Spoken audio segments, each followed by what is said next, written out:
Leicester Till I Die TV. Watch and subscribe on YouTube and listen on your podcast platform. Oh, Matt Elliott here. Hi, Alan Smith here. Hey guys, Ian Hume here. Hi everybody, Jerry Taggart here. Be sure to watch Chris and Leicester Till I Die TV For all the latest Leicester City news and information. You can also subscribe on YouTube and various social media channels. for the latest updates and news on Leicester City Football Club.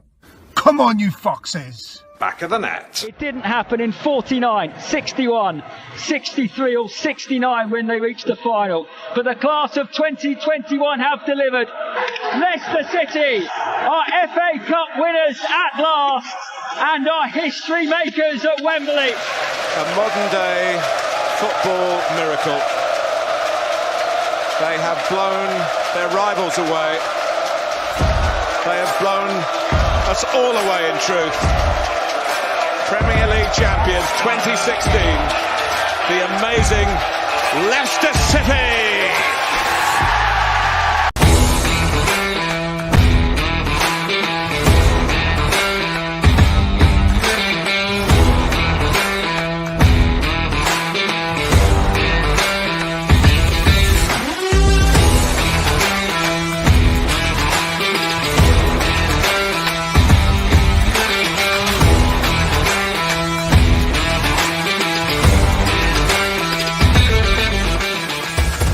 Leicester Till I Die TV. Your first choice for everything Leicester City. Tune in and join in now.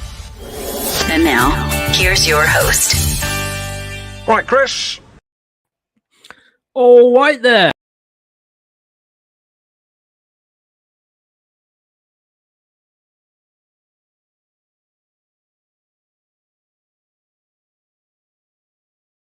I'm here. I'm here. Let me press all the buttons, plug everything in. My mic went down earlier on in the last show, and I told you, he's a very nice guy, Mike. But anyway, it went down, and we had to come out and rely on Brad to run it for me. This is Leicester Till I Die TV. You can find us on YouTube at Leicester Till I Die TV. Alexa decides to start talking to me now. It's one of those nights. And Facebook, Twitter, Instagram, and of course, all your major podcast platforms if you are listening to this. And if you are, thank you very much indeed. It is the weekly prediction.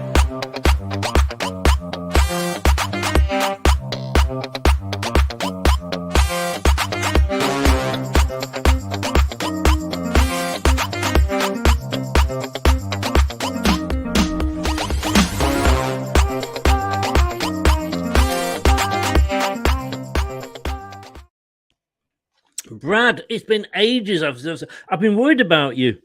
I know, right? I haven't heard from you in at least 40 minutes. if not less, I'll tell you.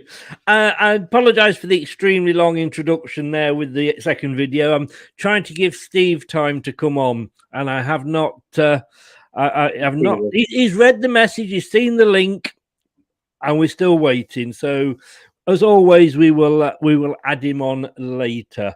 Oh wow! Man City were. I was about to say Man City were 3-1 up. It's now 3-2 against Real Madrid. That's a hell of a game going on. They said earlier. I was listening to the Talk Sport earlier, and they were saying that we shouldn't underestimate Real Madrid. Everybody's kind of saying, you know, who thought that you shouldn't underestimate the most successful club in that competition? Yeah, a minute and a half in between them. It's not Benzema who's got the second goal. It's Vinicius Jr. after Foden and made it 3-1 to Man City. So, yeah, good luck, Man City. Try not to bottle that in the second leg or 3-1 up. And well, when you look at Real Madrid, and they're probably not the team that they were, in fairness. Of course they're not, yeah. But they'll still go on and it's like, you know, Celtic and Rangers can have bad teams, but you still know they're going to come first and second in their league. But the way that Real Madrid came back against Chelsea when, you know, for all intents and purposes, they were written off. Yeah. Difference is Real Madrid are away from home and showing that they can keep with the likes of Man City easily. And they're probably one of the teams that if you lose by a goal to, you still think they got the advantage if you go into the Bernabeu, don't you? It's a different ball game. Yeah. We were on earlier, if everyone was why me and Brad were having a joke then, we did the preview show for the semi-final of the Europa Conference League, of which Leicester City are in the semi-final. So catch that. That's under latest shows on the Leicester Till I Die YouTube channel. And if you do pop over, if you haven't already, please give us a subscribe, hit the like button, and turn those notifications on as well. It'd be much appreciated. And I forgot to say that VAR is back for that as well, Brad. Is it for the semi-finals? I thought it was only for the finals. I did, but I think because all 4 teams that are in the semi-finals have got the facilities to do VAR, that they've decided that they will do it. I still think that's nonsense. I'm sorry, but it might sound like a strange point, but I think it should be UEFA's responsibility to facilitate the equipment, even if it's just you have it at the end of the season. You have it for kept for just while you're in Europe, and then we'll take it back once you get knocked out or whatever.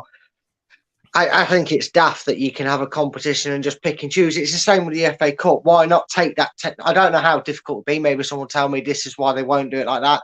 But why is it you're almost doing backflips, aren't you, in a way, if you're playing a team in the lower divisions in the FA Cup, because you're not going to have VAR and you might get away with some late runs and whatnot. But anyway, well, when as you know, I live down in Poole, just outside Bournemouth, and when I came down, I couldn't go and watch Bournemouth because to me that was like having an affair. I'm Leicester, and I know a lot of people down here like another team and Bournemouth, but Bournemouth are never supposed to get into the Premier League.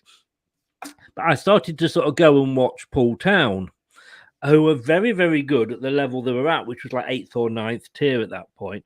They won the title for the league they were in for 3 years running, and they never got promotion because their ground wasn't up to scratch.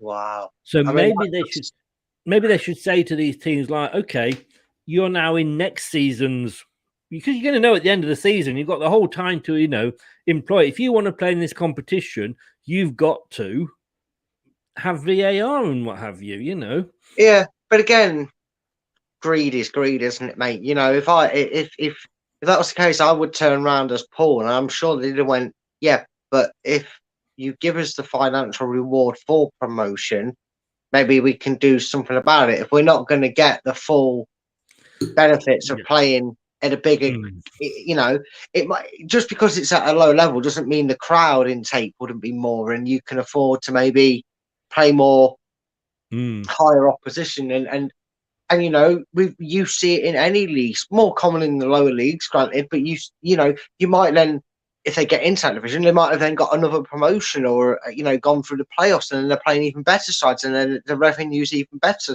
It's not fair to stop teams having it, and it's also, like I said, also not fair that some teams will benefit from not having VAR system and other teams won't. I think it's something that they need to find a way to, even if it's on a loan and it's for competition use only and not league use, that's fine. But as long as that's the rule for everybody. Because imagine if, say, for example, Brentford's ground, I know they moved, but the one before apparently wasn't deemed good enough for the Premiership, was it? They were having to upgrade if they wanted, which I'm sure they would have been able to sort during the off-season. But what if they'd have turned around and gone, oh, well, we can't allocate VAR? Would Brentford have been the only team in the English Premier League to not use VAR? No, they'd have been forced to do it. Well, why not lend it to them if they're not in a financial state to do so? Well, the thing is as well, any team that has qualified for the Premier League or has qualified for any European competition is going to get a hell of a lot more money, I'm sure, than it would cost them to install that. But anyway, that was the show for earlier. But we are doing the prediction show. We're waiting for Steve. I've been chatting away on the hope that he might be coming in. Hopefully, well, he's not had his phone run over because I've seen the message. So just hopefully he's way and he's all right. But this, I said I hadn't got it, but I have actually found it. This is what happened last week. Somebody in the north of England got a very, very impressive 7 last week. Ah, yes, that's somebody finally found his predictions brain, and it paid off. And had I not had a slightly biased opinion on the matter, oh no, that's not including the Man City game, is it? That's an actual really good one for me. I just noticed Brighton's one, but I was thinking when they played Man City. Yeah, But Brighton, you got the point for Brighton. Steve has probably had his worst week ever. That's not hard to do, Steve, is it? Because I reckon his highest is probably 3 points. That's it. Yes. And you have closed the gap because I was 8 points ahead of you, and it's down to 5. Oh, I'm not going to start doing a Tottenham. Well, yeah, have a good week, have a bad week, have a good week, have a bad week. I mean, to be honest with you, you lost your lead, so it's probably quite handy that I'm going to lose my lead as well. Yeah, with games running out, you've got the harder job. You've got the bread and bottle job. You're sat in 4th at the moment in terms of footballing. Clarity. I'm just Liverpool or Man U trying to sneak up behind you and take it off you on the last weekend of the season, mate. And you will do, mate. I can't believe I caught you up. I really can't. I can't. I must have been banging my head against the walls or something too hard. I think you must have been, and I do think you had your predictions swayed slightly by a South Coast team, mentioning no names, but that was last week. Can you keep it up for this week? That is the question. Hopefully not, but this is the first game of the weekend. It is Newcastle against Liverpool. Newcastle at home, obviously. Liverpool are away, and this is the match information. So Liverpool, as we know, sat in 2nd. Newcastle, they've sat in 9th, so they're actually above us now, which I never thought I'd say that at the start of the season. But all credit to them. Earlier in the season, which was December, so I think Steve Bruce was still there then. Newcastle visited Liverpool and lost 3-1. And if you look at Liverpool's recent games, I mean, 1-1, drew with Man City, beat Watford, beat Arsenal. They're just doing. I said the other day, it's like the Black Knight in Monty Python's Holy Grail. Liverpool, like, you got a draw now. It is just a mere flesh wound. Let me carry on. And Newcastle, they beat Norwich. I mean, they are a different team now, aren't they? They beat us, if we remember. Yeah. Where's an AFCON referee when you need one? It's at Newcastle, and that does make a difference. I know they always say about the 12th man, etc., but I think it does at Newcastle. They're so involved with the team and everything. How do you see this one going? Well, a hell of a lot more difficult than what it was looking like probably eight games ago for Liverpool, because Newcastle will be riding the coattails of the form they're in. They'll be just happy to go there. And you say about St James's Park, it's very volatile, isn't it? I wouldn't recommend taking any children or anyone who suffers with nosebleeds quite regularly because you're so far up. You know that expression, all your head's in the clouds. Well, it's quite literal at St James's Park with how high up the away fans are. So, if you struggle with heights or nosebleeds or you're a young child, don't go to the game and sit at the front because you'd be fearing for your life for most of the game. But this is where I decide: do I go for the point, knowing that you're probably going to go this way, or do I try and steal something and in a hope that it there's a title? You don't know what way I'm going at the moment.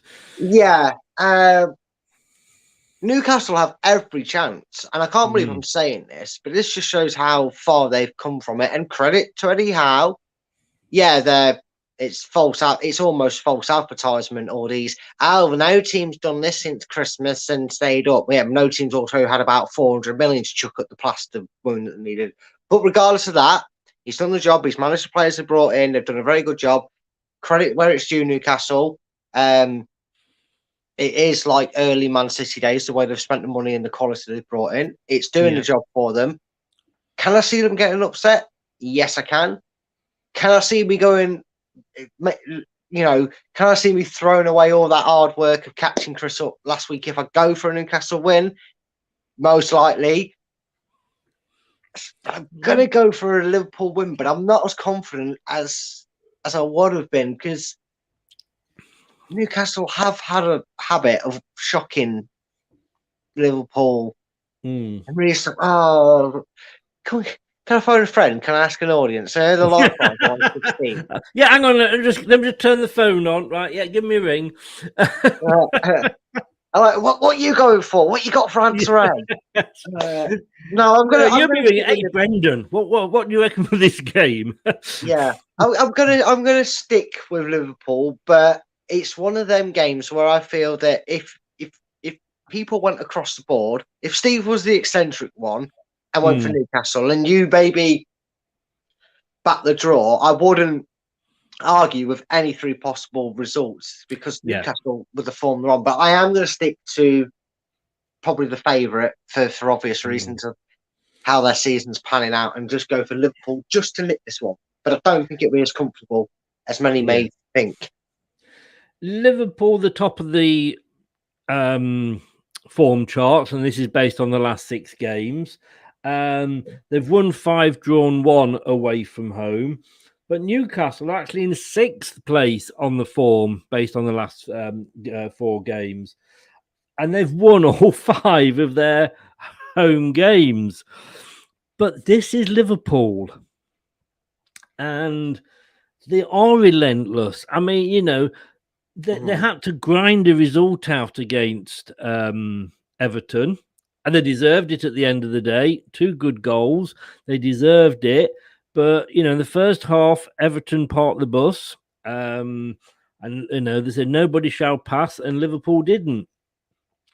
Newcastle weren't overly impressive against us. They, that game had a draw written all over it, and it wasn't until about the 96th minute. But they got the 3 points there because it was Leicester and obviously the way we're playing. Yeah. I'm almost tempted to go with a draw. Oh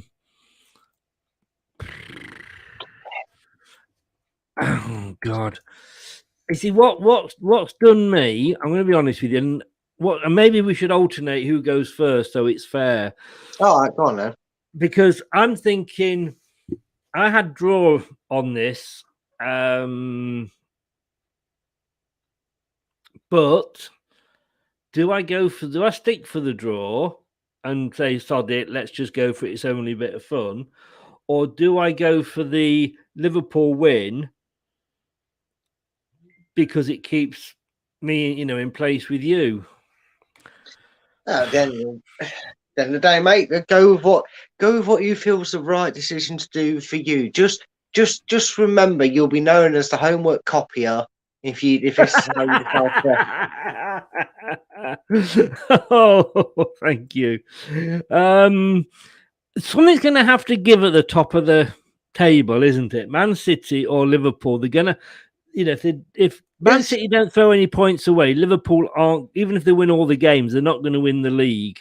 Yeah, and that's the thing. That's probably why I've gone for Liverpool to edge it, and I'm perfectly fine for this game if you go with Liverpool, because it does it makes the most sense, because everybody seems to see this situation when the front two are very, very close, and I think we get so accustomed to the idea that one of them is going to drop points along the way, and this may be the game. Newcastle might pull a win, they might get the draw, but because one of them has just got that edge, and we know how good these sides are at grinding out results. They may not slip. Man City may win every game, Liverpool may win every game, and it may just be a case of earlier in the season where they dropped a few points is what ultimately cost them. I mean, it cost them in the end a few seasons ago, didn't they? Where they got like 95 points and Man City just never lost, so they got 98 or whatever. something like that, or maybe it was when they hit the century and Liverpool were close. It could just be another case of that, and that's why I'm just, until it happens, I'm not really hedging my bets on anybody giving up any points between the top two.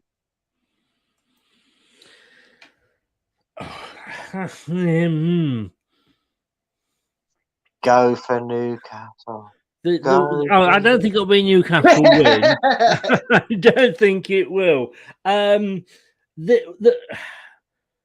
home win percentage, Newcastle, is 41%. Liverpool away win percent is 63%. Bugger it. I'm sorry, Brad. I'm going to have to go for Liverpool. He copies my scores. He copies my scores. Oh dear.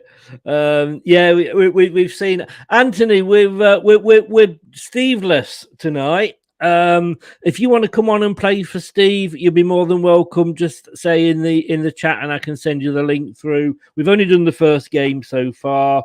The only thing is, Anthony, if you do that, you've got to accept that your prediction will be Arsenal to lose, because you know that's what Steve would go for. That'd be quite funny, actually. Can you imagine?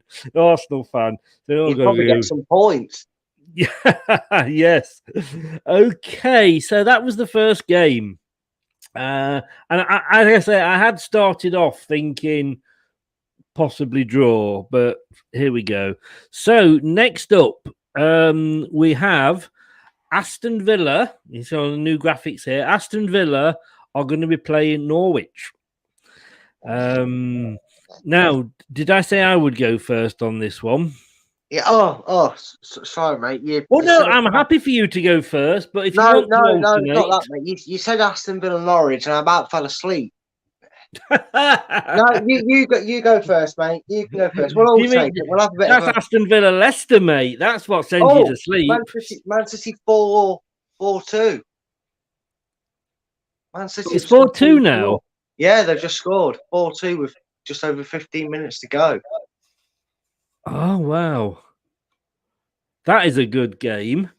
Man City. Are Man City going to bottle the Champions League again? That is the question. Yeah, if it ends 4-2, round would have won 3-0. Yeah. Right. Aston Villa against Norwich. Villa are sitting in 15th. We know where Norwich are. Norwich was so unlucky against Man United. They really were. Well, as I say Man United, of course, it's Ronaldo United. They were very, very unlucky to not get a point there, especially because I got them down for having a point. But Norwich lost to Newcastle, they lost to Man United, they beat Burnley, they drew with Brighton, and they lost to Leeds. Villa, we know, I mean, as I say, that game, how I managed to talk for 90 minutes through that game, Villa against us, God only knows, because there was nothing going on. They lost to Tottenham, they drew to Wolves, and they lost to Arsenal, and they lost to West Ham. The Gerrard bubbles burst. They slipped over again. I mean, I don't think they're going to go down, but that, I think reality's hitting them at the moment. And 1 second, I'm just going to send this. I'll send it to you, Anthony. This, I think, is going to be one of those boring 0-0s again and last on match of the day. I am going for a draw. It's Bernardo Silva who scored. Okay. Both these teams bore me to death. They really have done this season for long periods. They've had a spark of flair, and I suppose maybe the Gerrard effect has helped balance Villa's season out, because they weren't doing that brilliant, actually. Well, when obviously he came in, they'd sacked Dean Smith because they hadn't had a good start, and then they did kind of have a bit of a run. Yeah, then they signed Coutinho, and then he proved why he's in a major flop ever since he left Liverpool, because he has been a very. Because I wanted us to sign Coutinho. I'm glad we didn't, to be honest with you.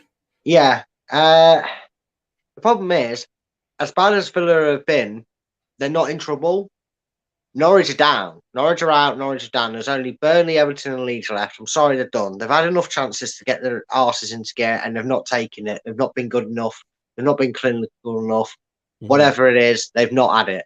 They're yo-yoing back down. And for that reason, with how... sorry, every time I think of how boringly defensive Villa were...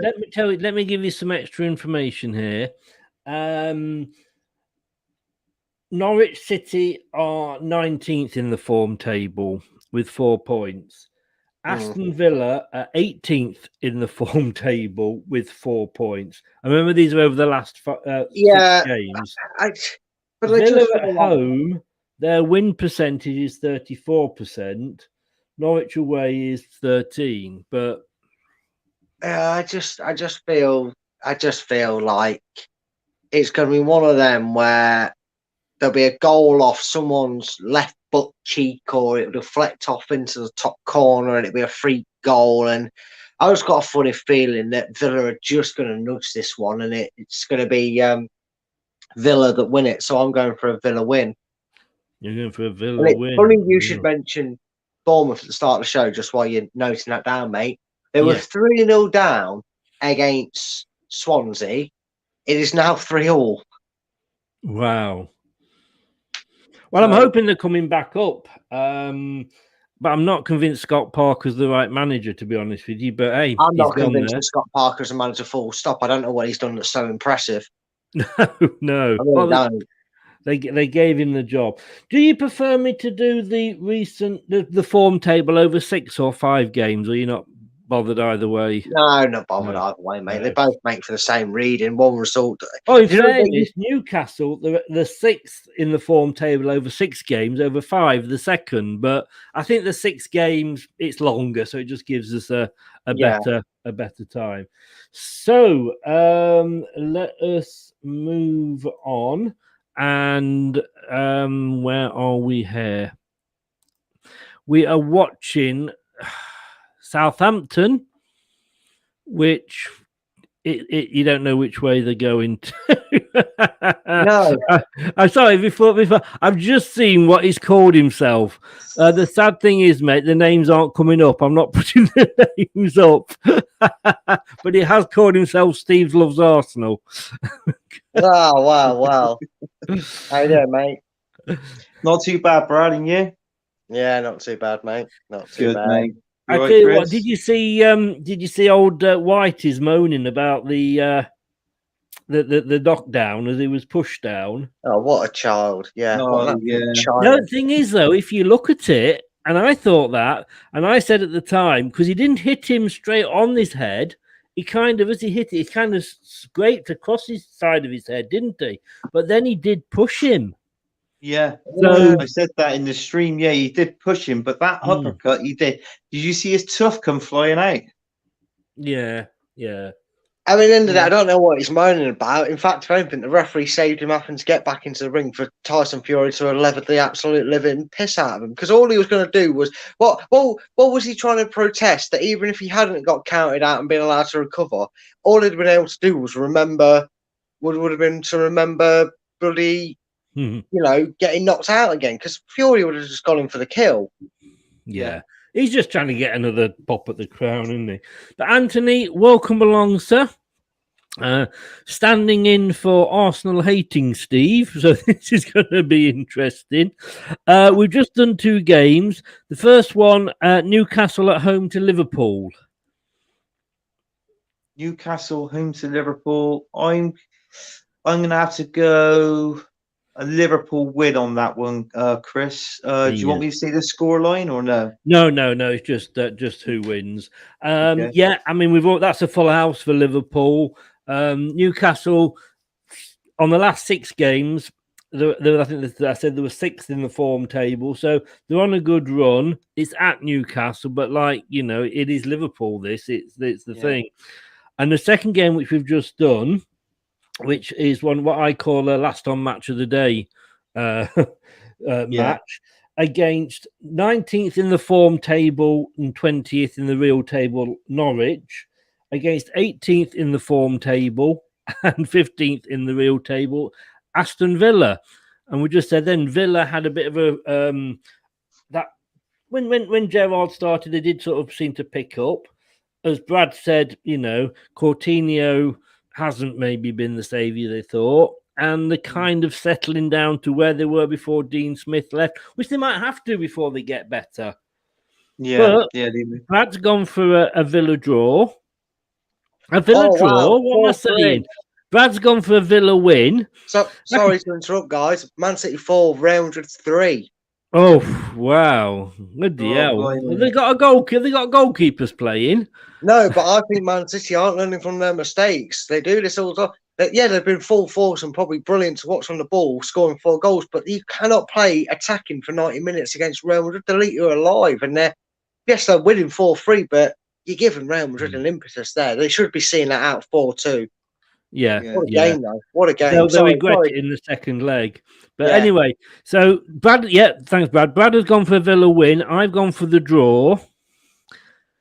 Which way are you going to go, Steve? I'm going to call you Steve. It's going to be easier. I'm going to go for a Villa win on that one. Right. Okay. I'm going to go for a Villa. Right. Now, the Karim third Benzema. Karim Benzema. And I call him Benzema because it's on the penalty spot. Right. We're going to try and crack through these. We've been doing half an hour. We've got 2 games done. We'll be here till tomorrow at this rate. It is. We'll be here for the first kickoff. I'll tell you. Southampton, who, let's be honest with you, they either turn up or they don't turn up. They do their usual good start and end up in sort of mid-table nothingness. Against Palace, Palace are. Let's have a look. In the form table, they're in 12th. Southampton are in 17th. I mean, they're not getting their act together, Southampton. Brad, I know you prefer another South Coast team at the moment, but can you see Southampton winning this one? Well, like that game they had against Brighton pretty much summed up how Southampton can be, because they were nowhere near Brighton, and that's not just because of my favouritism towards Brighton, because my lovely other half. But they were nowhere near. They didn't have a chance. They were nowhere near. But then Brighton did the fatal mistake that a lot of teams did towards a certain David Beckham in his heyday, and that was give Southampton lots of free kicks from around the edge of the box, and eventually James Ward-Prowse put one in, and that turned the game on its head. Yeah. I'm thinking that Palace's season's done. Southampton's season's done. They're not going anywhere. No. I mean, the 13th and 14th in the league, so... Yeah, and you're talking probably, like you said, the same, or probably roughly on the form book and where they are. Like you said, they're very close. And I just don't see Palace being up for this. Palace are one of them sides that certain players are a bit done with putting themselves in the transfer window. They've got nothing to play for. They know they're safe. They're thinking where to go on holiday, which they've got more options to this year. Now COVID's, a lot better in the situation. So I just think Southampton might do it. If they perform like they did in the second half against Brighton, they should win this game easy. So I'm going to stick my neck out on the line and go with a Southampton win. Oh, right. Well, looking at they are at home. And I must admit, when I do hope Southampton stay up because of their second local team that I can get to see Leicester play at. And of course, it's like home from home because it's exactly the same stadium as the King Power. But Anthony, I mean, you look at Southampton's recent games. I mean, they lost to Burnley. Now, no disrespect to Burnley, but I know that Burnley are sort of coming good, they're having a bit of a good run. But losing to Burnley this season, but then the week before that they beat Arsenal. Exactly. Sorry to mention that. I just had to throw that in. I know you did, Chris. I know. Trouble is, though, you look at it. These are 2 teams that actually beat Arsenal. I mean, you would have never thought Palace would have beat Arsenal 3-0. No. And then, obviously, Arsenal losing 1-0 to Southampton. So I think with Southampton being in, obviously they'll have him advantage. But I'm sort of like roughly agreeing what Brad said. Do you know what? I'm going to put this down as a draw this game. Right, a draw. I can see where you're coming from. I mean, Palace lost to Newcastle. They lost to us. They drew, but they drew with Manchester City, and they beat you. You know, we've got two teams here that, you know, you don't know how it's going to turn out. But I get exactly where you're coming from, and I've got to agree with you 100%, Anthony. And I'm going to go for a draw as well. Good evening to Scott. Hope you are well, sir. Welcome along. He's gone Norwich Villa to be a draw. He's not given me his Newcastle Liverpool, and he's gone for Palace to beat Southampton. So just to catch Scott up there.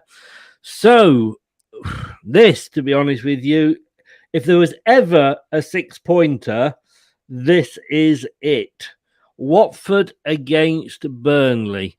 If Watford lose this, well, they're down anyway, but I don't think they're mathematically down, but I think they might as well. They might as well. Looking at this, Brad, Watford recent results, got hammered by Manchester City. They lost to Brentford. They lost to Leeds. They lost to Liverpool, but they beat Southampton. Whereas Burnley, we'll go further out, we'll start because they beat Everton, and I thought, here we go, they're going to get a good run going here, 3-2. They then Burnley went and lost to Norwich, when I thought, this is it.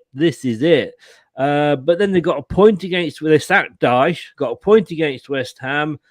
They beat Southampton, and they got a well-earned 3 points against Wolves. I mean, are Burnley going to get another 3 points and possibly, well, again, not guarantee survival, but go a long way towards it? And at the same time, obviously, putting nails in the coffin of one of their rivals. You know what? Shades of when Leicester sacked Ranieri and they gave Shakespeare the role on a temporary basis. Yeah. It's amazing what can happen when you kind of look at it and think, maybe he managed certain parts of Burnley very well, but there was a part that was holding them back a little bit because, you know, all hell was paid loose, and rightly so. He should be remembered as a legend and an icon for what he's achieved as a manager of Burnley. But, yeah, maybe it's like Craig Shakespeare taking over from Ranieri. Watford are done. Do you know what? I obviously I speak a lot with Dan, the Burnley fan, and he said this, and then I heard exactly the same thing on Talk Sport. No player has come out and defended and said, "Oh, miss Sean Dyche, he was a good manager and he's brought me for blah blah blah." They've kept very quiet on that side, but the phrase that they're using, and like I say, Dan said this, and so did Talk Sport, is the players have come out and said, "We can play with the freedom now." Yeah. And again, that kind of goes back to that old Brexit FC. I don't know, that was more to do with the fact that they're very British with their talent and the players they used to buy until Maxwell Cornet came in and whatnot. And obviously, you know, but they played the old hoof it football, send it up to the big lump, and they have been a lot better. And you saw that, you can see that with interim managers. Now, first of all, make sure they get a proper manager in if they stay up, with the greatest respect to their under-23s manager and Ben Mee. They're doing a smashing job, but sometimes run with it. You know what I mean? Take the money and run, as they say, sort of thing. If you do keep them up, take the praise, take the thanks, go back to your job that you get in and get an established manager in. But I am backing Burnley to keep the run going. Watford are down. Mentally, some of their players are wishing they're probably back on African duty and playing out there and getting picked for their sides and whatnot, because they're not interested in Watford. They're about as interested as Watford as the owners are at times. And, you know, I just think they just don't know. They don't seem to care. I think Roy Hodgson has regretted his decision. And I think Burnley will continue their great escape. And I'm going for Burnley. Roy Hodgson will just get money whatever, to be honest with you. I think he just saw it as a little bit of extra pension money. Fulham, we know, just before we come on to this, Anthony, and I'm going to call you Steve because I'm looking at your name there. You've called yourself. Fulham, obviously a guaranteed promotion. Bournemouth, as Brad said earlier, they were 3-0 down. They came back to 3-3. And Forest have beaten, as thank you for letting me know, Scott. Forest have just beaten Fulham 1-0. Yes, they have. It's the old sort of like Fulham are up there. They're kind of taking the foot off the gas, I guess. But it's very interesting because Bournemouth are on 79, played 43. Forest are on 76, played 43. And Huddersfield are on 76, played 44. And Bournemouth haven't lost in 5, but they've only won 1. So it's going to get very tight. Please let Nottingham Forest go through the hassle of the playoff. Don't send them up. They're going to come up. Let them suffer. Let them go to Wembley for the day. In fact, if Huddersfield could swap places with them and they finish 4th, let Luton knock them out. The playoffs. Well, that'd be fun. I mean, you look at that. There's Forest, Huddersfield, Luton, Sheffield United, and then just in 7th, it's like there's some big names in that playoff. It could go either way, but I'd love to see Luton go up. So, Brad, you went for Burnley, didn't you? Yes, I did. Sorry to keep you hanging on there, Steve Stroke Anthony. Which way? And talking of well, we were mentioning Arsenal before. Welcome, Luca. Welcome back. I can see this being a gung ho, let's go for it sort of game. Yeah, I think it could be as well. Trouble is, though, I think their top goal scorer, well, their best player up front in the minute, Watford, is Dennis, I believe his name. So, obviously he's a very good player. He's fast, he's skillful, he's got a good eye for goal.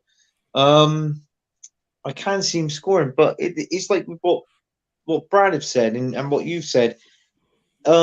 Since Burnley have got rid of Deutsch, they haven't been playing too bad, have they? I think is it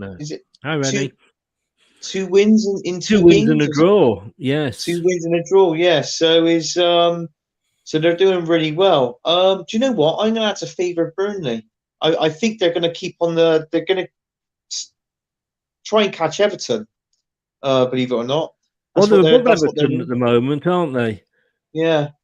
So that's what I'm going to say. So I reckon they're going to do it. So I'm going to go for a Burnley win on this one, Chris. Right. Okay. And as we say that, Innie Pops, Dan, good evening. Dan. How the devil are you? Kids are asleep now. Burnley win. No other answer needed. No, you're quite right. Well, so far, Dan, you've got 2 out of 3 with Steve Stroke Anthony and Brad have both gone for Burnley. It's finished as well. Man City's finished 4-3. Oh, that's going to be a tough second leg. That one, they should have been going to a lot more safer, especially after what they just they did to Chelsea. But anyway, this Turf says here Meatloaf as faves 2 out of 3. I can't go against Burnley at the moment. Like I say, Dan mentioned it before. Talk Sport mentioned it before as well. This freedom that they seem to be playing with, and Everton have got some hard games coming up. Let's just have a look who Everton's next game is against this weekend. Chelsea won. So if I was Burnley, I'm looking at this saying, "God, we've got Watford, they've got Chelsea." All right, I know it's not done on paper as they say, but I'm going to make it a full house and make Dan very, very happy. And it's not often that Dan's had a happy ending in this in the prediction show. But Dan's not been this happy since Kate finally said, "Oh, go on then." I can't imagine Kate ever saying that, to be honest with you. But no, I'm gonna go with it as well. So Dan, you have got a full house, mate. You have got a full house. So the next game, I can kind of guess what you're going to go for here, Brad. I'll just put you down for the draw, shall I? Yeah. It's Wolves versus Brighton. And let's have a look at this one. Brighton in 11th, but they've got their form back. Wolves, they've kind of sort of gone off the boil a little bit. Hello, Kate. How are you? Didn't think you were in. How are you doing? No, that's what she says to Dan as well. Excuse me, when he tries. Oh, Yeah. Kate. No, that wasn't me, Kate. That wasn't me. I've got an answer for that, but Brad's not I know here. Kate's coming down this way soon, so I don't want to sort of upset her. It was quite. I've got to give you that, though. Got to give you that, Brad. It was earlier in the season. We were looking at a 1-0 win to Wolves. Wolves lost to Burnley, lost to Newcastle, beat Villa, lost to Leeds, and then it beat Everton 1-0. Brighton, they got that draw with Southampton, like you say. Man City beat them, which in fairness is no disgrace. But they had a great win over Tottenham. Well done, Brighton. Oh, and they did a double in London. You right there, Anthony? Brighton beat Arsenal 2-1. And, of course, they could only draw with Norwich 0-0. Which way, Brad? I thought you were going to go for a draw, but I don't think you are. No, I am. I got given the permission that Man City was a free hit, but it didn't interact with my way of going. It's worked.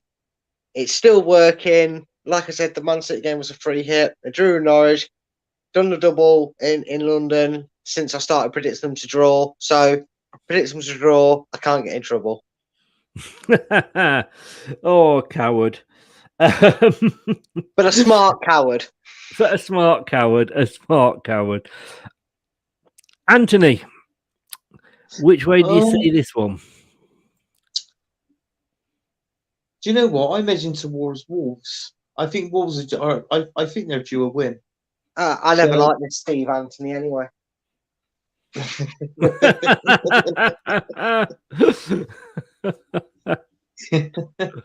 So yeah, I think Wolves is just clean shit. I think it'd be. I mean, personally, I think it'd be 2-1, but by the odd goal. But yeah, I'm gonna go for a Wolves win on this one.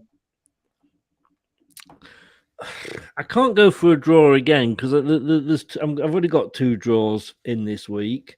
Apparently, Dan can do whatever he wants to Kate. Do you know this Dan, was a clean... stop typing her account. This was a clean show until the Burnley gang turned up, wasn't it? I know, right? I know.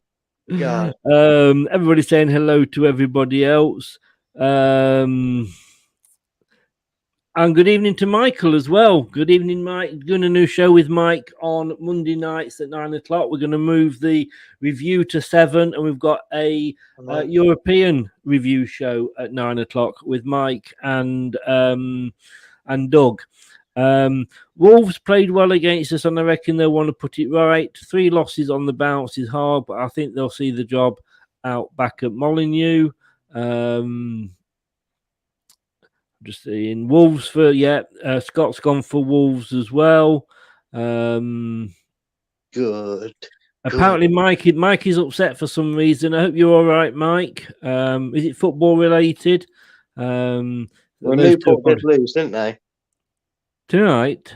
No, the weekend or whatever it was. They did. Yes, they did. They were in the playoffs as well up until recently. So yeah, cost me a whopping £7.15 on my free bet that I had because I had them down. They're winning 1-0. I checked full time and they lost. That's the thing. Right. Well, looking at this game, I've got to agree with I pause for dramatic effect because it works on Britain's Got Talent. I'm going to go with Steve. I think it is. I'm sorry, Brad. It is a. Don't be sorry. Just don't come crying back to me when my draw tactic works. I'm going to go for Wolves because I know she's not watching, so I'm safe. And yeah, Mike, sorry, mate. Mike's having a bit of a breakdown about the football, but hey, we've all been there, mate. We've all been there. So the next game, Leeds United against Manchester City. Brad, there's surely only one winner, and I apologised for calling you Shirley. I know, right? Call me by my proper name, not my stage name. Yeah, it's got to be Man City. I said this about the Liverpool game, which was a bit tougher considering Newcastle's form. But look, I'm not saying Leeds haven't maybe. Well, you think they've turned a corner, and you realise they're still very much in danger. And if Burnley continue their revival, then it's going to be between them and Everton for the last spot. Burnley won't even be in the mix come the last game of the season. Yeah, and I think they've got one of the harder runnings Leeds as well. Yeah, so they'll be hoping that if any Leeds fans are watching, they'll be hoping that we're very wrong with some of our predictions, giving 3 points to the likes of Burnley.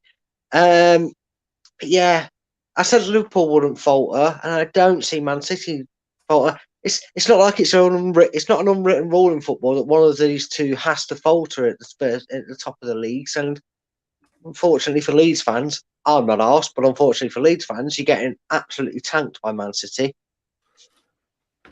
Okay, fair enough, Brad. Don't beat about the bush. Come out and say.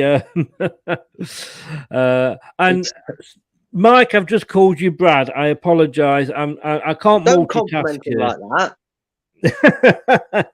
Okay, so Brad went for Man City. I'm just getting totally confused. Anthony, now you're of a certain age, which is probably, and I'm not being awful here, nearer to me than to Brad. And I know a lot of people don't like Leeds because of the old dirty Leeds tag.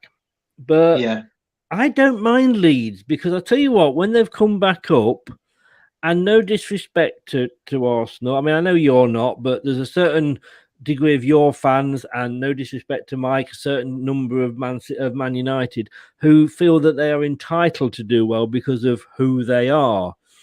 And I've never got that off Leeds since they've come back up. I've got a mate who's a Leeds fan, and I know a couple on here, and it's never sort of we're back where we belong. You know, they were down in the third tier along with us many years ago, and we got straight out, and they didn't. It took them a while to get out, and I don't think they're like that. I can't hate Leeds in the way that a lot of my peers do.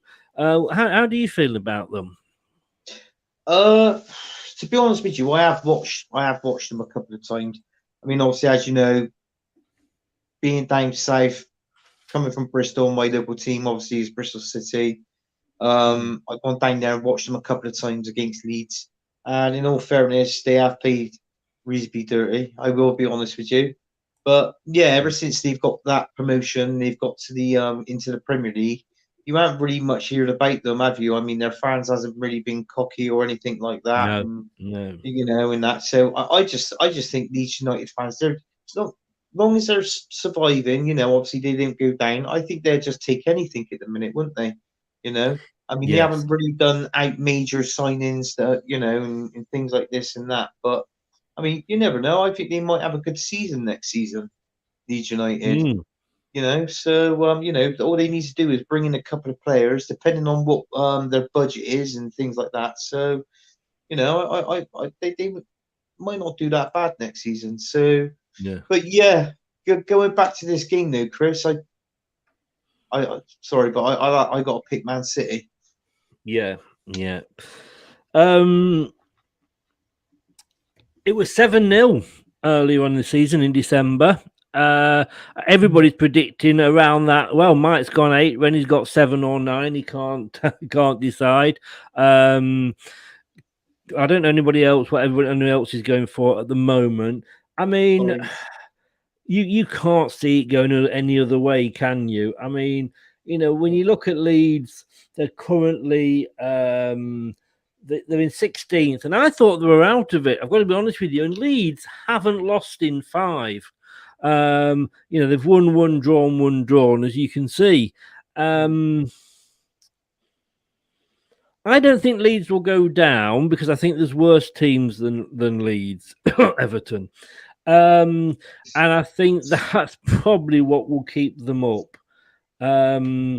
So I am going to have to agree with the and make it a full house. Man City will want this. Scott says it is going to be a 4-1. So I'm going to have to agree with that, and we're all three of us going for a Man City win. Do you want me to play your tune for you again? Oh no, it's the wrong tune, Dan. Don't worry. So the next game, gentlemen, is I picked the right mouse up.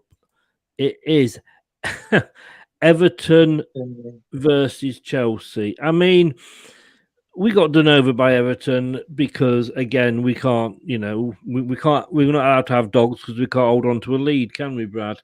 Yeah. And there's never an AFCON referee around when you want one. Again, Chelsea have been a bit iffy, but can you see this going any other way than an away win? Again, Chelsea kind of blow hot and cold. They're on a right run, and then they go to Charity FC, and Arsenal spanked 4 past them, don't they? No, never saw that coming.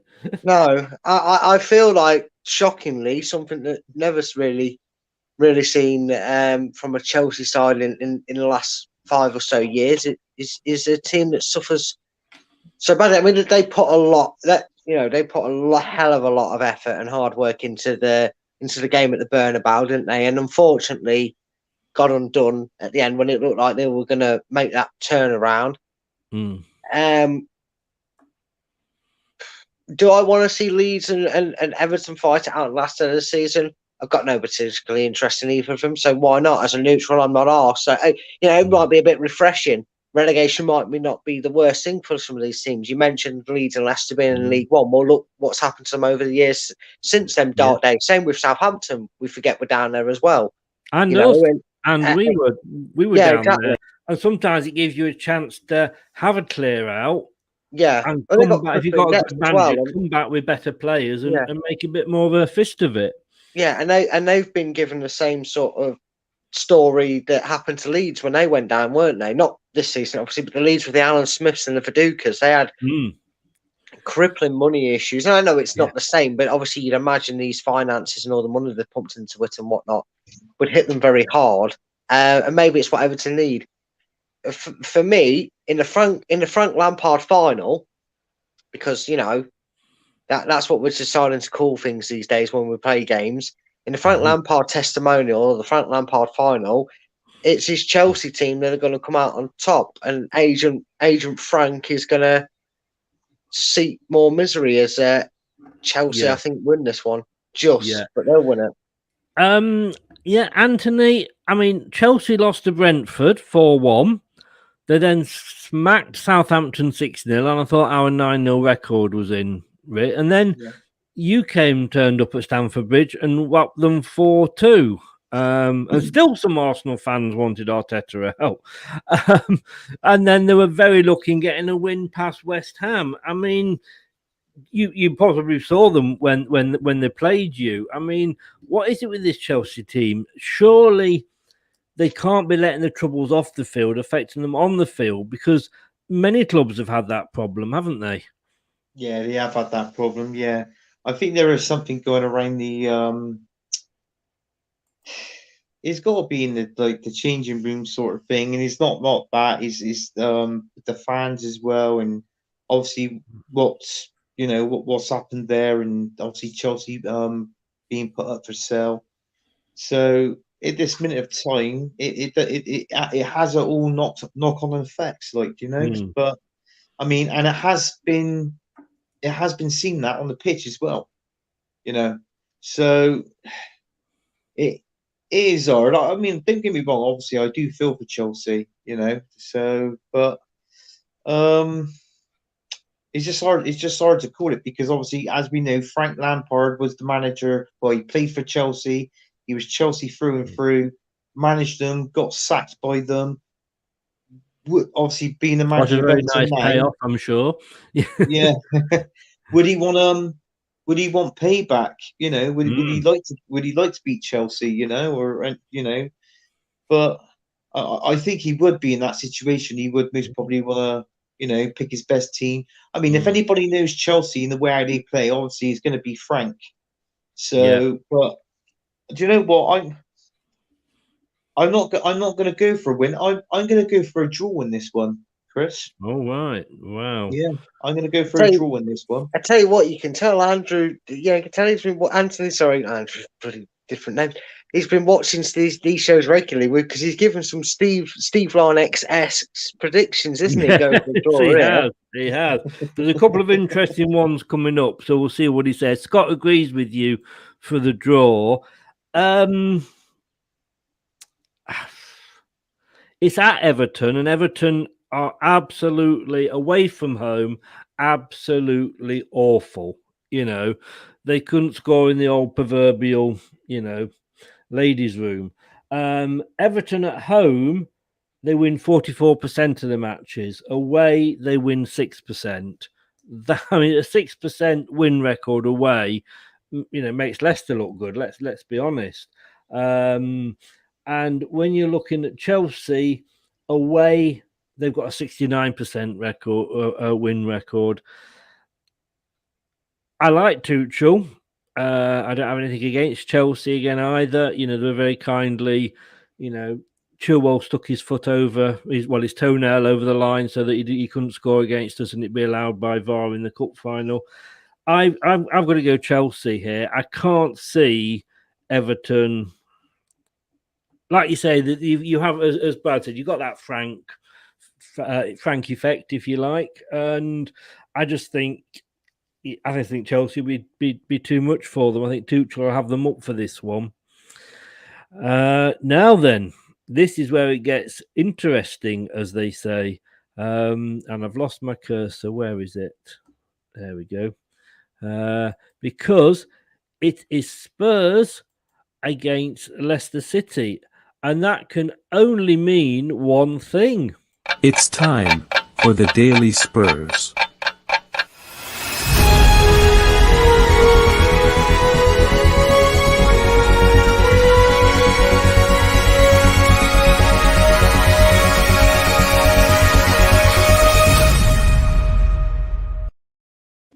And I know Anthony loves this part. I love it. 14 years, 57 days, 4 hours, 44 minutes, and 20 seconds since Spurs won a trophy of any description. And I think that's going to be carrying on. Brad, it's obviously Leicester. We're away at Tottenham, sorry. This will be following on from the Roma semi-final in Europe, which it looks like is what we're concentrating on because it's all we've really got left to play for this season. We never do well against Spurs, do we? No, we always find a way to fuck it up. We did it last season. We did it at home this season. We always see a lot of goals when we play Tottenham. No matter what the result is, there's a lot of goals in it from one side or another, or both sometimes. Now, for competition purposes, just trying to have that little bit of a bragging right in a completely fun thing, and the fact that I want Steve to talk to me again when he does Return to These Predictions show, I'm gonna go for a draw. You're going to go for a draw? Because I don't feel confident that we're going to win. No. I'll be honest with you, and I'll put it out there now. If I wasn't afraid that Steve would come on here and never talk to me again, I would go for a Tottenham win. But due to that, I'm going to go for a draw in the hope that maybe it has the same effect that it's been having with Brighton results. Well, remember, Steve is a builder, so he could end up under the patio. Well, I could. They'd never find me either. Just out of interest here, Anthony. I mean, the last two games in January it was Leicester 2, Tottenham 3, and in May last year it was Leicester 2, Tottenham 4. So we can all, Brad said, there's always a lot of goals in this one, which probably means it's going to be a 0-0 draw. But Anthony, I mean, as a Leicester fan. And I know we've had problems this season with injuries, etc., and I don't like to keep going on and on and on about it. But every time I think we've turned the corner, we don't. We beat Man United 4-2 earlier in the season. We didn't move on from it. We beat Liverpool in, having lost to them in the Carabao Cup. We beat them in the league game. We didn't move on from it. And I just feel like now, with this little run with all the players coming back, we haven't moved on from it. How do you, I mean, I can't. And if you do, I will clip this and I will send it to every Arsenal fan I know if you vote for a Tottenham win here. So where are you going with this one, Steve? Stroke Anthony. To be honest with you, Chris, I know what you're saying. I mean, we know what because obviously watching your channel and all that as well. You've sustained, is it 14 players out injured all this season, and I mean, Rodgers has actually had to do our job. I mean, relying a bit on youth players in that, bring them into the team. Swap players' positions around just to get something good out of this team. But it's like what you said. I mean, obviously you beat Manchester United, you beat Liverpool. I think that comes to a real surprise when you beat Liverpool 1-0. But obviously it was good to us as well. Yeah, it was a good scoreline. And to be honest with you, Brendan did have his tactics pretty much spot on that one. I know you're missing Vardy at the minute. He's back. He's possibly back. Well, he is back tomorrow, apparently. He's back, is he? Yeah, whether he will play against the last 10 within Villa. Yeah, sorry, Chris. Yeah, no. I'm just thinking if he does play tomorrow, I don't think he'll play on against Spurs. To be honest with you, if he does, it'll be a cameo job. Yes, won't it? yeah, agree, okay. Brad, totally, yeah. Right. Well, I hope he plays it all game. And for me, I do you know what? I'm gonna do a Stephen here because we're in the same trade, me and Steve. So I'm gonna be honest with you. I'm gonna go for a Leicester win. I'll go for a Leicester win for him. Well done. Only because you don't want to be on a Leicester channel as an Arsenal fan saying you think Tottenham will win. I know you, Anthony. I know what it's like because you know that I would never let you forget that if you did. Okay. So the next game. Interesting. Now we'll come to you first, Steve, for this one because it is obviously your team. Arsenal are taking the short trip to the London Stadium, and they are going to be playing West Ham. Both these teams, and I don't think you'd argue if I said both these teams have had up and down seasons. You started off really badly. I thought you were doing, that Arteta was going to host, BBC's Pointless for a few games. It then came good. You got up to fourth, and I said, Arsenal could do this. It's theirs to lose. Yeah, and you did. We've not lost it yet, obviously, but then you've got it back again now. West Ham started off so well. And I love the fact that all these teams that accused us of bottling it last year are now bottling it themselves. Arsenal, West Ham, Tottenham. But Man United. Yeah, and Man United, of course. Yeah, Man United. Sorry, mate. I don't know. I know which way you're going to go, but I'm going to be interested when it comes to Brad and me. You're not going to go against Arsenal, are you, Anthony? I know. I just filled Stephen's boots in for tonight, but do you know what? I can't go against my team. But with me not going against it, if it comes in, then No.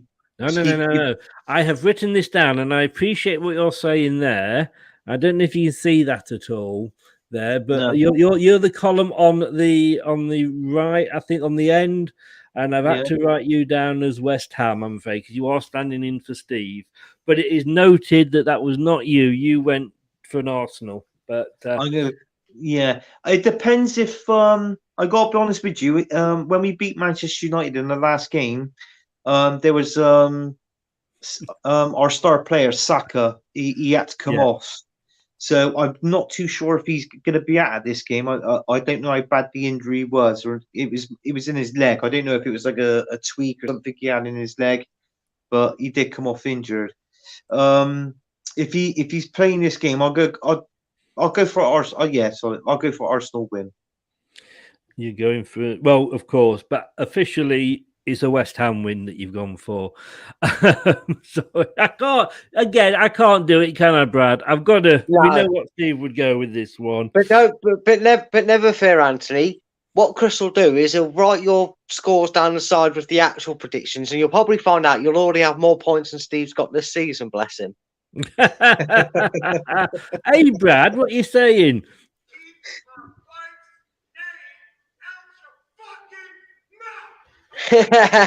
Calm down, Will Smith. So, Brad, how do you see this one? Well, we obviously, people don't know. By the way, I just realised I didn't actually. Sorry, I didn't actually say what I was going for in the Leicester Spurs. So no, boy, no points for that. Sorry, no points for them rules. I've gone for Leicester. Good man. Sorry. Anyway, you were saying, Brad. Yeah, I said in the preview for the Leicester Roma game, didn't I, Chris? That the Roma actually have a lot more to play for that might benefit Leicester in terms of their league situation being very precarious. And it's funny that Mike says that West Ham haven't got anything to bottle. West Ham have, is that 51 or 52 points? West Ham have got, let me just go up the table, 52. Yeah, but they've won, lost, drawn, lost. There's an East Midlands team on 49 points. If you're saying they've got nothing to bottle, they'd have dropped all the way from 4th out of Europe this season. Yeah. West Ham are in just a precarious position like Roma. They're not secured of Europe at all. They've got a very difficult two-legged tie, just like we have. Oh, that makes more sense. Man United is just Man United. They're not. They're in their own brand of bottling. Because I was going to say West Ham are really bottling it in that sense. I mean, again, sense of achievement. What were they expecting this season? I don't think they actually are. I think we're just using it as a phrase because of the league positions. But West Ham could end this. I've seen 3-1. I'm doing it to Mike. He's a Man United fan, isn't he? Nice. But yeah, I actually think that West Ham, again, expectations, what were they expecting this season? I don't think a lot of people have them there. Maybe they'll be disappointed if they do finish outside the European spots. But Arsenal, in a way, are just starting to get good, and we all know what happens when they start to get good. They lose to Southampton and Brighton, respectively. They have them results in between. Yeah. Problem is, whilst I don't see them winning this game, I don't see them losing it either, because West Ham don't know which competition to focus on. They're both they're wanting to be in Europe next season, clearly, and they're wanting to try and do it both ways. And in the end, they could end up throwing it away both ways, depending on how their semi-final goes. So I'm going for a draw. I'm going for a draw between these two. Well, Mike did not know the difference between West Ham and Manchester United. It was at this moment that he knew he fucked up.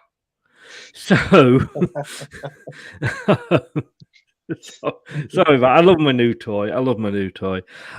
Mike said Arsenal had to cheat to beat us. Anthony, enjoy getting destroyed in the Champions League. I've got to agree with you, Brad. And I'm sorry, Anthony. This has got draw written all over it for me. Neither team are consistent, and I know you've had a couple of good wins, Anthony, of recent, but I just. I can't say. I just think, like you say, you're not consistent enough to get 3 wins on the trot at the moment. So I've gone, like you say, for a draw. Now then, Michael, the next game, Manchester United versus Brentford, which can only mean one thing. It's time for the Daily Manchester United.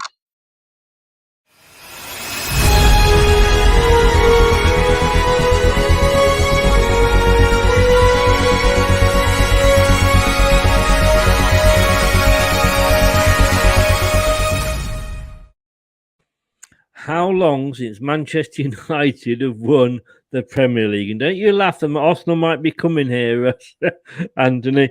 It's 9 years, 6 days, 22 hours, 27 minutes and 13 seconds since Man United have won the Premier League. So we know that this season's not going to be any different for them. Brad, Man United are at home. Their form, if we like I say, look at the last 6 games, Man United on the form table, they're 16th. I mean, they'd probably be bottom if Norwich had found an equaliser. Jesus Christ, that's that is. Well, they'd be on 5 then, so they'd probably have dropped down a couple of places. But I mean, no disrespect, you wouldn't look at that and say Man United are going to be 16th on the form table, and they're up against a Brentford side who are 4th in the form table. Now, it's at Man United. Oh, sorry, we should give them the proper name. Manchester Ronaldo United. Can you see it's getting even worse for Man United, Brad? Yeah, because I'm sorry, I don't care that they've appointed him now or whatever the weird thing is. No, Mike, it's just Brentford. It's not Brentford United. They're called Brentford. Honestly, I can't. It's I think it's utterly pointless. We said, didn't we? I more said it than you, Chris. But how bad do you have to be as an interim manager to get that to be for the board to be that desperate to get you out of the hot seat that they officially announced that there's a contract agreed and he's in charge and whatever? I haven't bothered reading it because, believe it or not, every day up until then, Man United were recycling it just the 985 times a day. I got sick and bored to death of seeing tweets about Ten Hag. Go and sort yourself out in the bedroom and get it out of your system. You got him now. Well done. We get it. You've only been saying it 900 times a day since it was fucking made. It's embarrassing for a club to get so excited. Mike says here, Brad, he says, and obviously they use the phrase living rent-free in our heads, but he said, I love how much rival fans are so invested in us. The thing is, Mike, it's not that we're invested in you. You're just pissing funny at the moment. We look at you and we can't look at you seriously without laughing. So that's why, we talk about Man United so often. Yeah. Because it's funny too. Yeah. It's hilarious even to Man United fans. The other day, look, Ten Hag needs a summer. He needs a transfer. He needs to clear out.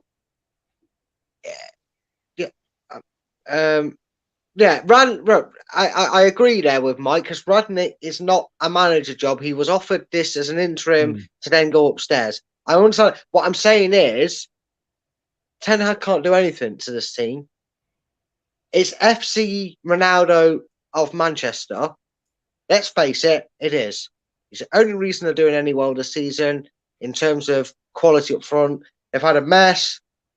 They had that horrible, disgusting incident I shan't talk about with a particular player who should never, ever grace football again. They've had turmoil after turmoil wherever they've turned. Nothing seems to have fixed it. Ten Hag's effect won't kick in with bloody 5 games to go, whatever it is. It just won't.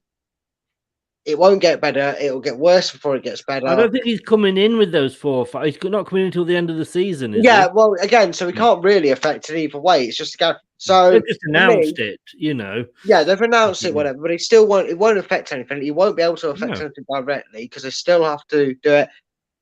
Well, he's still Ajax manager at the moment, so there's no way that they would be happy on him spending time sorting Man United out. I think they've just announced it now, saying, we are getting him.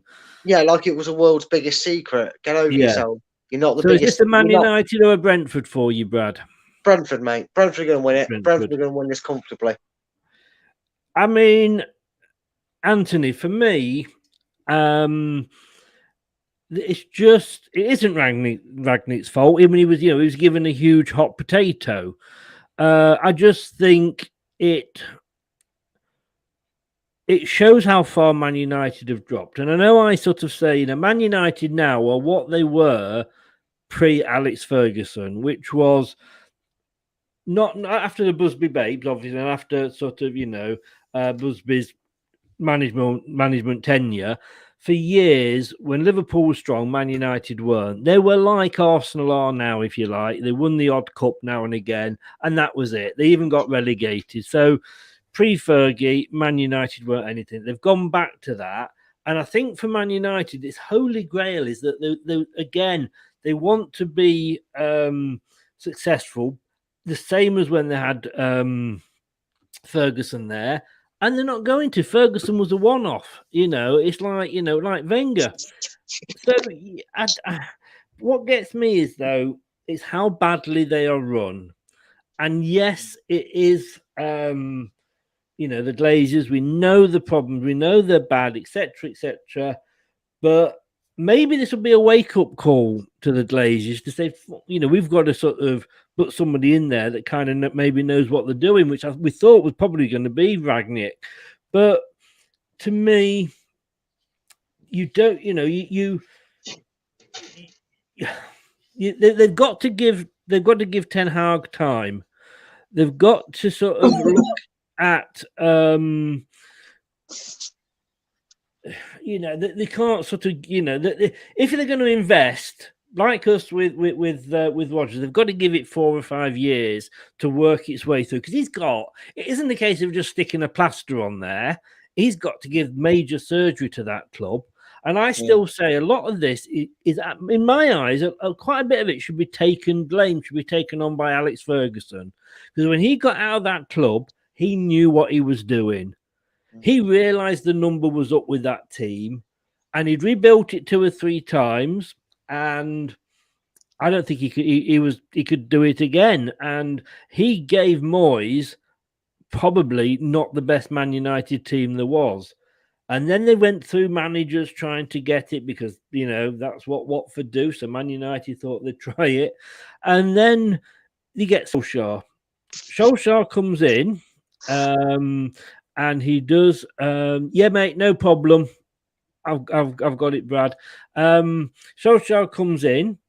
He unites the dressing room by the look of it after Mourinho. They've got him temporarily from a Norwegian club, and he'd never done anything in this country, apart from take Cardiff down. What did they do? They gave him a temporary contract, then gave him a permanent contract before his temporary one was up. And let's face it, he was still there with the temporary one, so why didn't they wait? They then, this is supposed to be one of the biggest clubs, if not the biggest club in the world, and yet they've had to go and get a temporary manager who is only there, well, obviously temporarily, and he's going up the season. I've got to go Brentford with you here, Brad, and I just think Man United, it's major surgery is needed. Sorry, Mike, but I think I think it's going to be worse for you before it will eventually get better. Do you agree, Steve? Or what are your thoughts on it? Sorry, I went off on one there, didn't I? No, Kurt. Do you know what? I understand what you said, and and technically, everything that you said, you pretty much hit the nail on the head. I mean, obviously, it's like with obviously both Man United and Arsenal. They're not going to get another Alex Ferguson. It's like us with Arsene Wenger. We're not going to get another Arsene Wenger. But to be honest with you, it's like what you said. David Moyes was thrown into deep end. Obviously he wanted the job, he got it. And fair play to him and that. And then he was sacked. Went to West Ham, didn't do much at West Ham, got sacked, but he was given a second chance at West Ham. I love what he's doing at West Ham now. So, sometimes it does make sense for managers to come back in for another second chance, if you want to give them the second chance, that is. But going back to Man United, I mean, I got to be honest with you, the way how they are now is absolutely disappointed because, I mean, they get a temporary manager who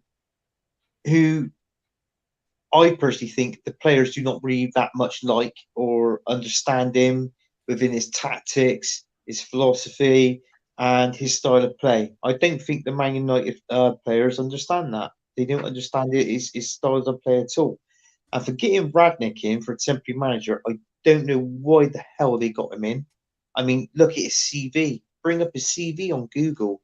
If they do, it's nothing. It's absolutely hardly nothing at all. Maybe 1 or 2 trophies, if that. Now, they sacked Ole Gunnar Solskjaer.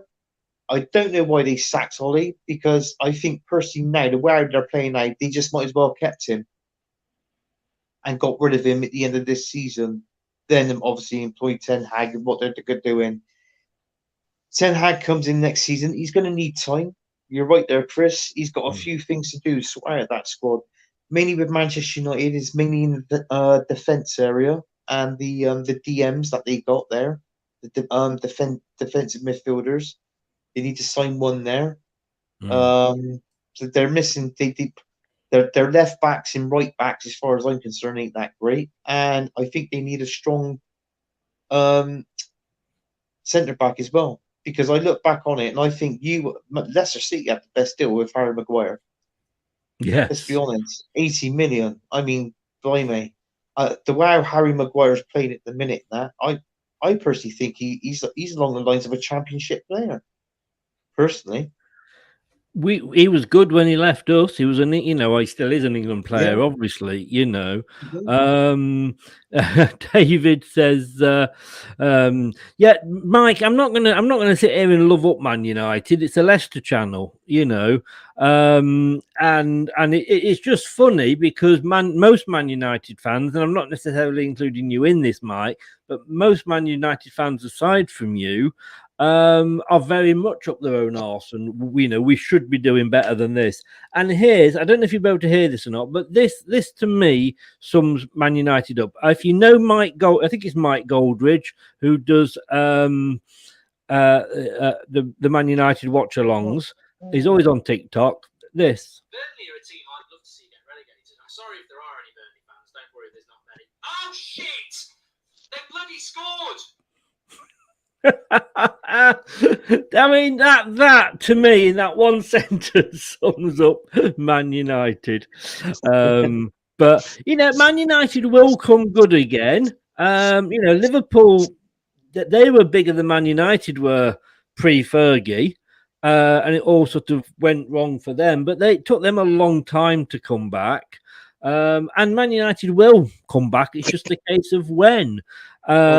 And whether you need new owners to come back, because, your owners, and you're the same with your owners, they probably don't have much of a clue what's going on at the club. No, they don't. And to be honest with you, I've noticed that with with Man United and Arsenal. I don't know whether I'm seeing the right thing here or not, but it seems like, because obviously we're both American owned, And I don't think his I don't know if it's any good, to be honest with you, to be owned by Americans. I'm not too sure. I mean, the Glazers has proved it at Man United, and the Cronkies has proved it at Arsenal. But I mean, you look at the Kroenke family of that owns ours. I mean, his wife owns Walmart. It's together they're worth around about 20 billion. If you add his money up and his wife's money up, they're worth 20 billion. But they wouldn't inject it into the team, into Arsenal. I mean, we were lucky to have 150 million to spend this season at Arsenal. That's the most we've ever spent. So, it does make you think. But I mean, going back to this game now, obviously I don't know. I mean, what would Steve give? He most probably say Man United win, wouldn't he? I don't know, because he doesn't really say much about Man United. So I'm not sure. Brad's had to go, by the way, but thanks very much, Brad. We've got all your votes in, so all the best, mate. I don't know. It's like I say, it's how you feel. With this one, there's only the Arsenal and the Spurs games that we insist. That's what he's got to. You have to go for those. But no, it's whichever way you feel. Do you know what, Chris? Put me down for a draw on this one. Put you down for a draw, right? Yeah, put me down for a draw. Yeah, I mean, hang on one second. Okay, so I've got you down for the draw. I mean, Mike says here, Man United will come back and win it again. 100%. Football does go in circles. Like I say, Liverpool were the top dogs, and then Ferguson and Man United came along. You were the top dogs. Then Man City and Chelsea and what have you started to come along. It does go in circles, and you will win it again. So the question is just how long. And to be fair, Mike, what you should do is, yes, everybody hates Man United, but ask yourself why everybody hates Man United. People hate Man United for two reasons, in my eyes. One of them is the fact that, yes, some of your fans, and not all of them, and not yourself, Mike, but some of the fans, like that Mark Goldridge, they are up themselves. Arsenal have them as well. Even Leicester have a few. Let's not forget that. But yes, because you were successful, as you say, that is why everybody hates. Had you had a couple of years' success and won, here and there, we wouldn't. But you were the best club, and I've got to say, all respect to Alex Ferguson and all respect to Man United. When you were under Alex Ferguson, you were, as annoying as it was, you were the best team. You won a couple of Champions League. You won the Club World Championship. You were a brilliant team. And whenever anybody gets up there, in Britain, we like to knock people down again, don't we, Anthony? It's the British way. And you will come back. Oh, I mean, look at Arsenal. If Arteta gets the time, he will rebuild Arsenal. Yeah, he most probably would build Arsenal. But I mean, you compare the length of time the last time Man United won the Premier League to the length of time Arsenal has won the Premier League. Now, we have the last time we won a Premier League was like 2000 and what? Arsenal. 3? Yeah. I can. Well, I'll have a Google. Carry on talking. I'll have a Google. Well, I know we beat Man United in the FA Cup final. I mean, that was back in 2005. But I mean, it's things like that. I mean, Man 2003-4, mate, was when the last time you won the Premier League. 2003. Yeah, I thought it was. Yeah, and I got to be honest with you. I mean, you look at that. I mean, for the length of time that we have, and compared to the length of time Man United, we know what Man United feels like, but we've had it for longer. So, I mean, Liverpool had it for 30 years, and look at them now. They have got so impressive now, And like I say, Mike, it's football. We all hate other clubs. I hate Nottingham Forest. And I hate them, if they've won the European Cup twice and they come back up, I'll hate it. But, respect to when they had Clough there and they went on and won the 2 European Cups back to back. Respect to Liverpool when they were winning it virtually every other season. And that's, like I said, that's why people don't like I think as well, and it's not necessarily the fans' fault, this, but it's been built up to have this big 6, and it's Sky that have done that. Before Sky, we never had the big 6. No. And I mean, Daniel says there, I hate Derby, but I hate the way the left treat them. I hate Derby, and I was picking myself laughing at the fact that they went down, but I'm very pleased that they didn't go out of business, because I wouldn't wish that on any club. We've been there ourselves. No. But, forgot what I was saying now. What was I saying?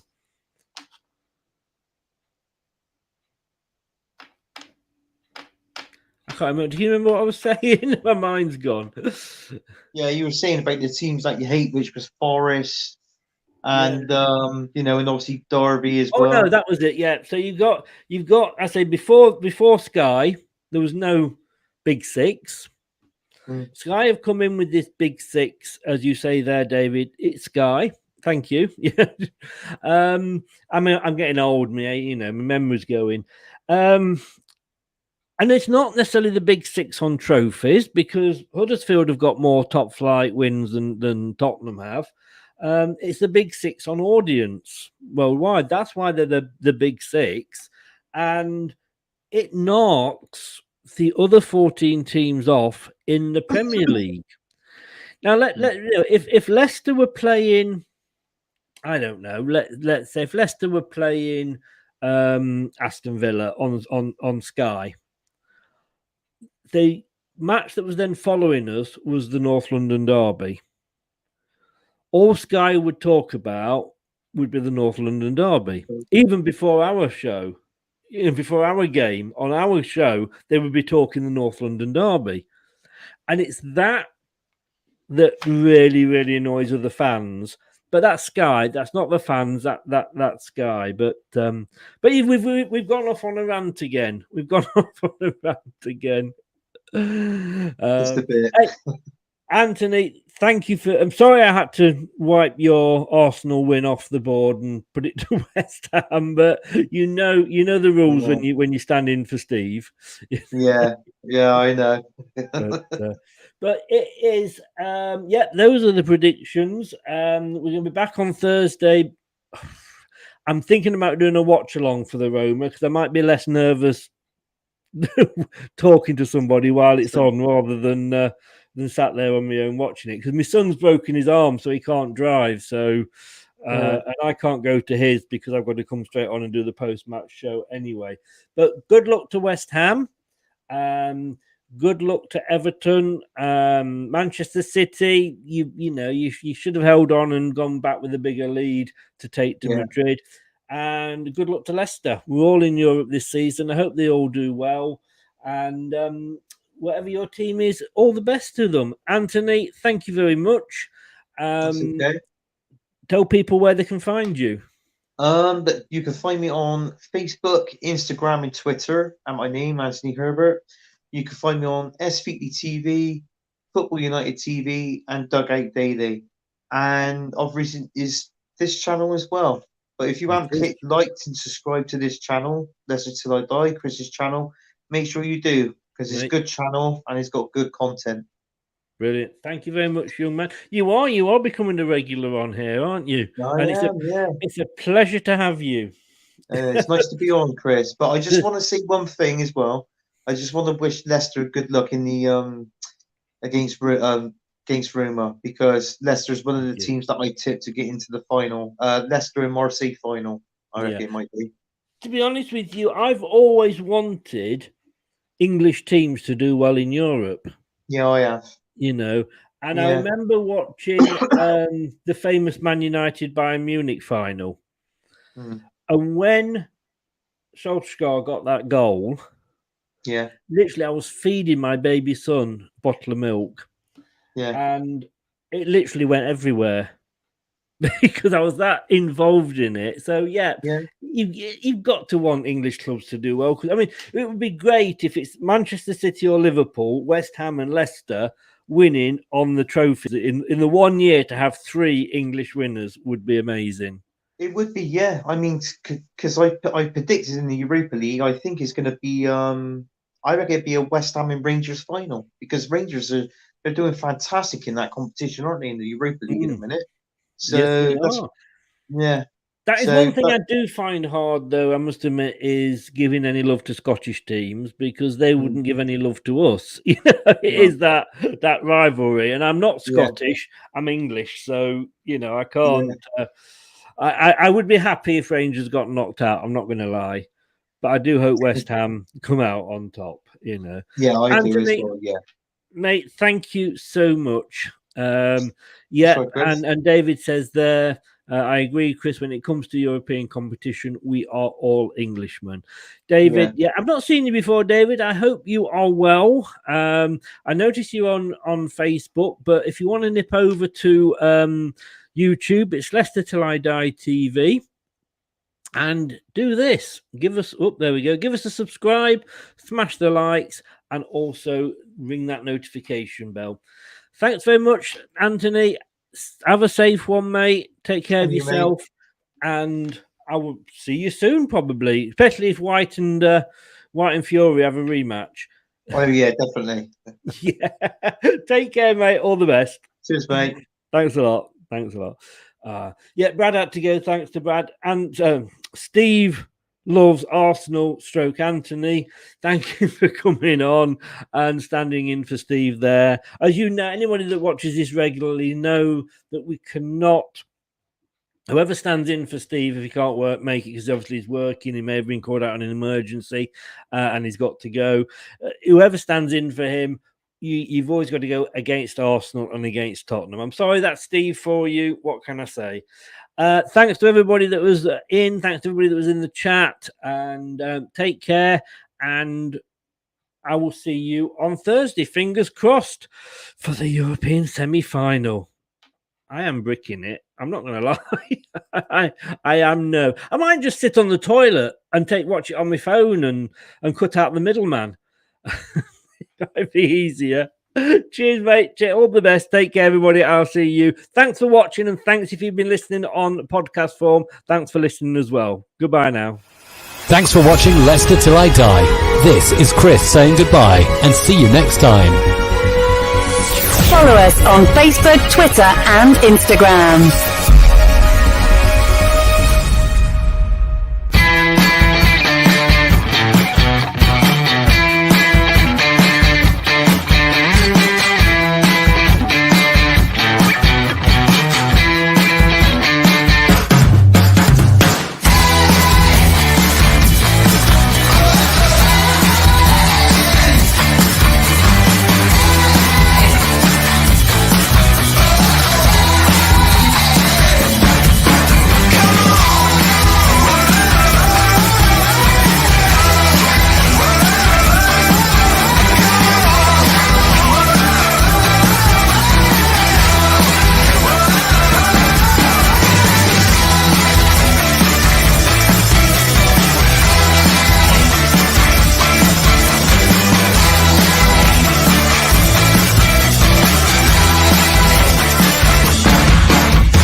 That's all, folks.